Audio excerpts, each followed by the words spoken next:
आप सभी को उत्तराखंड के लोक पर्व फूलदेई और हिंदू नववर्ष की हार्दिक शुभकामनाएं। ये पहाड़ों में बेसिकली उत्तराखंड के कुमाऊं और गढ़वाल दोनों ही क्षेत्रों में फूलदेई का त्यौहार बड़े ही धूमधाम से मनाया जाता है। ये मेरी मम्मी फूलदेई के लिए जिन टोकरियों में फूल रखकर घर घर जाकर फूलदेई खेली जाएगी उसके लिए टूपर तैयार कर रही है। इनको पहाड़ी में टूपर कहा जाता है। ये टूपर गेरू के रंग में रंगे जाते हैं, जैसे कि मेरी मम्मी आप देख सकते हैं इन्हें गेरू के रंग में रंग रही है। आज गांव में हर कोई अपनी अपनी टोकरियाँ तैयार कर रहा होगा कर खेलने के लिए। ये टोकरियाँ सूखने को तैयार हैं और कल फिर इनसे फूलदेई खेली जाएगी। ये देखिए कितनी प्यारी लग रही है ना। ये सुखाने रख दी गई, थोड़ी देर में ये सूख जाएगी और इस गेरू के रंग से हम लोग अपने पूरे देह द्वार सबको रंगते हैं, ताकि ये देखकर बहुत सुंदर से जब इनमें फूल गिरे तो एक अलग सी छवि दिखाई देती है।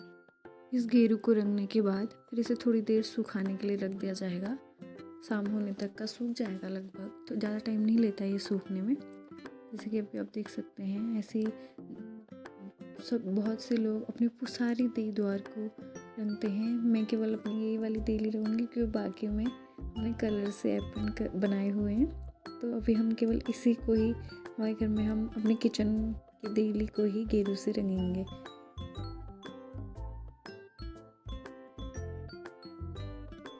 और ये मेरी मम्मी, हम जिस टूपर में फूल लेके आते हैं उस टूपर को प्रॉपरली तैयार किया जाता है। जो फूल लेने जाता है उसे भी टीका लगाया जाता है और जो ये टोकरी तैयार की गई है फूल लाने के लिए उसे भी टीका लगाया जाता है। उसे टीका लगाया जाता है, उसमें पैसे रखे जाते हैं और उसमें चावल गिराए जाते हैं और कुछ फूल हम उसमें अपने घर से तोड़ कर लेके जाते हैं कि हम फूल लेने जा रहे हैं। और ये मेरी मम्मी उसमें कुछ हमारे घर के छोटे छोटे गुलाब जो उग रखे हैं आजकल उन्हें रखती है और मेरी टोकरी को तैयार करती है कि फिर मुझे फूल लेने जाने को कहती है।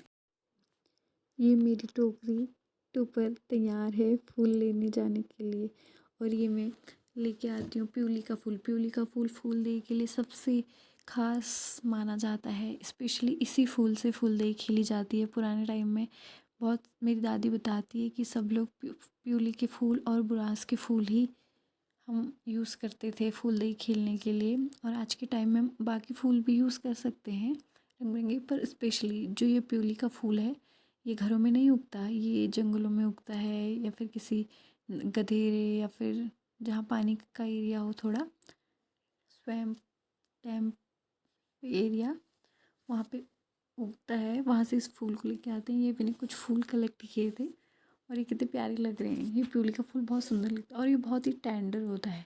मतलब आप इस थोड़ा सा भी खरोंच है तो ये मुरझा जाता है। ये देखिए मैंने इतने फूल इकट्ठा किए थे, प्यूली के ज़्यादा नहीं किए थे क्योंकि थोड़ा दूर जाना होता है, ज़्यादा दूर गई नहीं थी, तो इतने ही मैं फूल लेके आई। और ये मेरी टोकरियाँ सूख गई हैं जिनमें मम्मी ने गेरू लगाया था शाम को, और ये सूख चुकी है।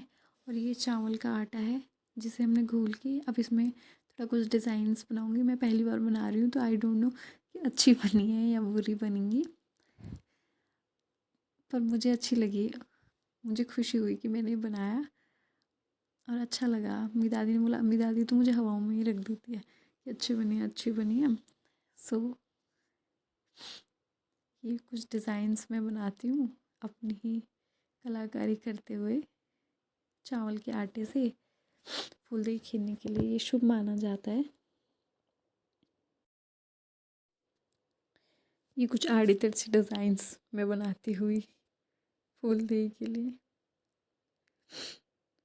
पहले जो अभी इस बार तो मैंने आटा घोल लिया, पर मेरी दादी बोलती कि पहले से हम चावल को भिगा के रखते थे तो उसे पीसा जाता था, फिर उसी से ही तर्पण वगैरह दीवारों पे भी लगाया जाता था और ऐसे टोकरियों पे भी लगाया जाता था। और हमारी सीढ़ियाँ होती थी पहले,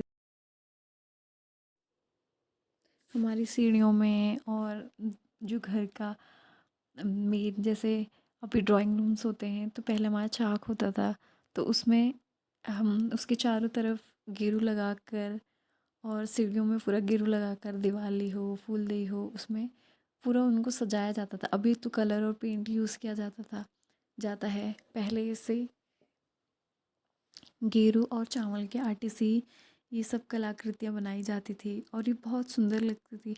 अब किसी पुराने घर में जाके देखोगे ना, जहाँ ट्रेडिशनली सब कुछ प्रेजेंट होगा, मतलब, तो आपको वहाँ जाके इतनी अच्छी फीलिंग आएगी। आज बहुत कम बच गया है उत्तराखंड में ये सब कुछ, पर जहाँ है वहाँ बहुत अच्छा लगता है। आज भी बहुत सारी जगह ऐसी हैं जहाँ ये बहुत ही हर्षोल्लास से मनाया जाता है। अभी तो काफ़ी बढ़ावा दे रहे हैं, सोशल मीडिया में काफ़ी चीज़ें आ गई, तो लोग एक्साइट होते हैं इस चीज़ की तरफ। तो अच्छा लगता है जब हमारी संस्कृति को इतने लोग पसंद करते हैं। ये सब, ये कुछ बनाया था, आई डोंट नो कैसा बनाया। फिर मेरी दादी बोलती अच्छा बनाए। फिर मैं अपनी दादी की एक फ़ोटो क्लिक करती हूँ। फिर आ जाती है दूसरी सुबह, जिस दिन हमें फूलदेई का त्योहार मनाना होता है, जिसके लिए ये सब पिछली शाम से तैयारियां की जा रही हैं, फूल इकट्ठा किए जाते हैं और फिर सुबह हम खेलते हैं फूलदेई। पहले फूल गिराए जाते हैं, चावल गिराए जाते हैं और कहा जाता है फूलदेई छम्मा देई, फूलदेई छम्मा देई, तुमर ढुकिर भरी जो, तुम भकार भरी जो और हमर टूपर भरी जो। जिसको लेके जाया जाता है, जिस टोकरी को लेके जाया जाता है उसको भरने की बात की जाती है। फिर ये जो कल मैं थोड़ा अपनी किचन की देली पे जो कलाकृति की गई है उसमें मैं फूल गिरा रही हूँ और फूल दे छम्मा दे कह रही हूँ। फिर मेरी मम्मी मुझे चावल दे रही है और ये उस चावल, जो भी चावल बच्चे इकट्ठा करके लाते हैं इस दिन, फूल दे के दिन, उसका फिर एक पकवान बनाया जाता है जिसे पहाड़ी भाषा में हमारी साइड को खच कहते हैं। जो चावल से बना, पहले चावल को घी या तेल में भुना जाता है, जो कि मेरी दादी भून रही है। फिर उसके लिए गुड़ कतर के रखा गया है। इस गुड़ को फिर इसमें डालेंगे मीठा चावल, आप इसको सिंपल लैंग्वेज में मीठा चावल कह सकते हो। ये खज चूल्हे में मेरी दादी पका रही है। फिर उसमें तिल रख रही है, ये तिल काले तिल और चावल का मिक्स। फिर थोड़ा सा उसको कलर देने के लिए हल्दी का यूज़ किया जाता है, पीले चावल बन जाते हैं वो। और फिर थोड़ी देर में फिर इसको थोड़ा हल्का पकाया जाता है। फिर आप इनको खा सकते हो, टेस्ट अच्छा होता है।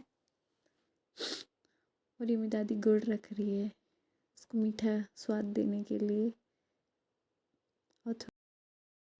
और ये हमारे खस तैयार हैं खाने के लिए, प्यारे से लग रहे हैं। और ऐसे कुछ मनाया जाता है हमारा फूलदेई का त्योहार। Thanks for watching.